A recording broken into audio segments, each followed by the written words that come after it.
ఓం శ్రీ మాత్రే నమః. చూసిన వెంటనే మా ఛానల్ని సబ్స్క్రైబ్ చేయండి, లైక్ చేయండి, షేర్ చేయండి. శుభవార్త వింటారు. జూలై 29 నాగపంచమి కావున ఎటువంటి నాగదోషాలున్నా ఈ రోజున పోతుంది. పూజా సమయం ఉదయం 6 గంటల 19 నిమిషాల నుంచి రాత్రిపూట 8 గంటల 23 నిమిషాల వరకు ఉంటుంది.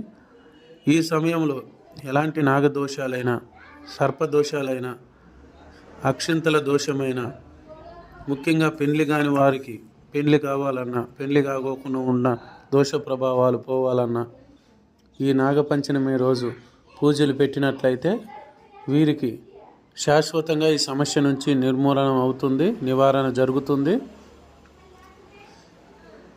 పూజలు చేపించుకోవాలనే ఉద్దేశం ఉంటే స్క్రీన్ పైన నన్ను కనిపించే నెంబర్కి కాల్ చేయండి. అలాగే గుప్త నిధులు తీయబడును, ఎటువంటి సమస్యకైనా పరిష్కారం చేయబడును, స్త్రీ పురుష వశీకరణం చేయబడును.